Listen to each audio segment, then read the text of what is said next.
Right guys, building routine and structure. I've already mentioned routine prior, but I just thought I'd drop this video in here before going forward. So we've done most of the technical tools, to be fair, and you're going to gain extra value from going through the befores and afters and my weekly breakdowns as well, where I'm going to highlight live trade setups and bring the pieces together of the puzzle. So got my notes here. Now what I want to do is, right now, first of all, building routine structure, what to focus on. In the book, I'm not sure if the page number off the top of my head, I haven't got a book with me at the moment, but there is a 2-page checklist. On this checklist, it gives you a little bit of structure. And what I mean by that, if you ever find yourself up in the air and you're struggling with some of the steps, which you shouldn't in the way I've actually broke down all of these videos and technical baby steps, you shouldn't have any issues. But you can always reach into the book and you can read the 2 pages. It's in the journal section where it's giving you highlighted points as to what to do next. So as I've already mentioned, people actually fail in this market because there's so many reasons, regardless of the psychology and the mistakes and traps and so forth. But in terms of technical analysis, they may know a little about a lot in terms of the different tools that can be used, but they have no structure, clear plan as to how all of these are put together. So this is what we're trying to do for you right here. Now you know about the key levels and the importance of your foundations. This is something that you need to really nail. You need to keep it clean, accurate and precise on the charts. And as I've already mentioned, I'm going to be your guide anyway. So we have the monthlies, we got the weeklies, we go to the daily and the 4-hour, and there's also a video that I've dropped in there as well, which I'm going to update in every 3 to 6 months. Where I give you the first 2 monthly key levels on the Aussie dollar, pound dollar, euro dollar, even gold, etc, etc. So I do suggest, please only stick with those currency pairs. And if you're new to trading overall and new to a technical analysis and even new to using a computer, because we have had a few of those guys come through, just take your time and maybe just focus on 2 currency pairs like the euro and the pound, okay? Gold, I wouldn't suggest jumping headfirst into gold if, again, you're quite new to the market and haven't really found your feet with the currencies as of yet. So key levels are super important, and we need to combine those key levels with the candlestick formations. 10 major candlestick formations in the book. Add the 3-pin pattern there as well, so that makes 11. Not all of them are going to be significant on a daily basis. However, you really need to just get to know those and be able to spot them at the drop of a hat. So once you've studied that side of things, and then you're quite familiar with plotting your key levels and just studying the price around the key levels, because again, I'm going to be your guide. You don't have to go into too much detail. I'm always going to be giving you the updated levels. And just one thing, just please keep it clean and precise on the charts. For instance, the monthly range that we plot on there as well, the rectangle, please keep that nice and thin. I'm a little bit OCD on the charts myself, and I'm always updating to see if I can make it any clearer for myself, because clarity and organization is the key to success in your technical analysis overall. Now, we have that. So learn candlesticks and your key levels. And also, please relate to the book. I know some of you guys are relatively lazy when it comes to reading, but I assure you we have had great results just from people reading the book alone and taking the points out of the book. The book in itself, I updated it in November 2015 and it was fresh for January 2016 with all of the screenshots and so on. And I've actually pulled it up in some of the videos, you may have noticed by now. But again, the information in the videos, the information in the book goes together hand in hand. So please relate to the book, because there might be some gems in there which I've actually missed out throughout some of these videos. Next, we have obviously the trend lines, the various aspects of trend lines we can plot onto the charts and so on. I've already mentioned more or less on each video how to do it. Again, keeping it clean and precise. We don't want to overload the charts, because even though we can be paralyzed by loads of indicators and so on, like MACD, stochastic RSI and Bollinger Bands, and just throwing it all on the charts together, remember, even with our technical tools, trend lines, technical aspects, sorry, trend lines, Fibonacci, all of the key levels and so on, even those can get a little bit wild and haywire and then cloud your vision. So again, keep it straightforward and keep it nice and clean. Once more, I am going to update any trend lines or key levels on my weekly breakdown videos. Fibonacci. Now, Fibonacci is one of the top tools in which we use on a daily basis when analyzing the charts.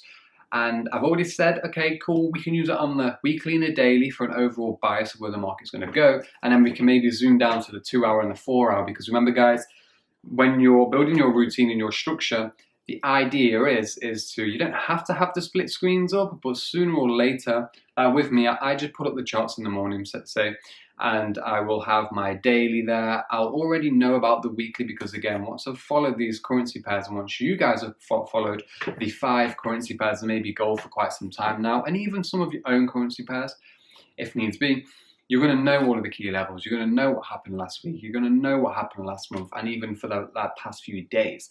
So, you know, you live these out day in, day out. We don't need a huge amount of currency pairs to focus on. We need to keep it clean and precise and concise, sorry. So Fibonacci talk, if you are not getting everything else before that, okay, please don't try and start stretching Fibonacci's left, right, and center. Main points of focus are going to be candlesticks, key levels, a couple of trend lines on there, maybe the moving averages, and just identifying the overall market direction. Maybe just start, if you are a beginner, on the weekly and the daily time frames. Then you can start to come down to the 4 and 2 hour. So building your routine and structure, you need to know what time frames you're going to be executing on, which is going to be the 4 hour and the 2 hour. Because if we use the 4 and the 2 hour, obviously we can enter on the daily as well. But if we're focused on the 4 hour and the daily time frames, 4 hour and the 2 hour time frames, sorry, the trade lengths and the amount of pips we're going to be going for is going to be kind of medium term. So you could just maybe hunt for 2 or 3 trades a week whilst you go about your other business. Which gives you again the freedom aspect of things. But when you start coming down to the hourly, the 30-minute, the 15-minute, the trades are going to be, well, the price action is going to be more erratic. It's going to be more, you're going to see more fluctuations on the back end of some fundamental news as well, and it can get a little bit stressful. But we all have our different personality and characters. But all of the tools can be used on all time frames. But it's just my suggestion to you guys to stick to the 4 hour and please stick to the 2 hour for your executions. Now, alongside that, I don't want to make this video too long. What's next? We're going to go through some of the stop placements just to give you guys a fresh insight of maybe a recap of what we've gone through so far, because we always need to think about stop losses and risk reward. So we find the trade, find the direction. Please, please, please get some experience with the news as well. I've already discussed news time and time again. It is a ulterior motive for the banks and the manipulators of the market to use as a screen so they can play around with the price. Yes, hawkish and dovish, you know, it's all in the book. The main ones are in the book. GDP figures, non-farm payroll, and so on. They are going to impact the price overall. The market could be sideways, waiting for a news event, which is a week from now, 2 weeks from now. So you just have to be mindful of what's going on there. But you can only really get deep experience with the fundamentals if you are actually putting on your technical analysis properly, as we've taught you so far, and then watching how the news releases actually impact the market, and you'll see the price action jump in and out of the key levels and so forth, and maybe reverse trend, continue trend, but you'll have an overall perspective of it if you get your technicals right and price action. You're reading the price action correctly. Routine is obviously important. So daily close at 10 p.m. GMT, I've already mentioned this. You need to check the market every day. So 10 p.m. GMT London time, that's on the TradingView if you are using TradingView for your analysis, which is the first video which is recommended anyway. Daily, weekly, 4 hour monitoring and execution. Please remember, going forward, you have the timer on the left part of your chart, and it's going to tell you how long until that candle closes. Please be patient and always wait until the candles close before any entry. But we don't want loads and loads and loads of entry strategies. I'm going to break it down as to what we've gone through so far and what to focus on. And believe me, follow my key levels, follow the strategies, be patient, use your risk reward tool. All right, try to avoid the news when you can, and then take the trades based on the strategies that we've gone through so far. And always be mindful, it's because, you know, throughout this course, I've tried to cultivate the mindset of you are not a retail trader. Okay, do not think like a retail trader. You need to think like you are one of the guys who are actually moving the market and what they would do in order to screw people over before moving the price. So don't follow the crowd, don't go with the herd. Just take a step back. Again, less is more in terms of your executions as well. and we want to keep that broker at arm's length, remember, and I've already gone through all of those videos anyway. So enjoy the rest of the videos. I'm going to do some videos on how to use all of these tools on alternative markets as well to diversify your portfolio if needs be. So what I mean by that is, the FTSE, DAX, Dow, gold, oil, silver, other markets out there as well. I'm just going to upload them randomly throughout the next couple of months or so. But once you've nailed Forex down and you're quite familiar with the price selection, you can then go and use that on other markets as well, which can be quite exciting. Enjoy the befores and afters. I'm always going to be adding to those as well. Gives you a realistic take.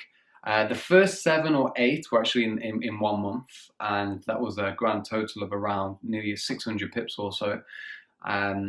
In 1 month, so that's pretty decent. And what else? Yeah, the weekly breakdown videos.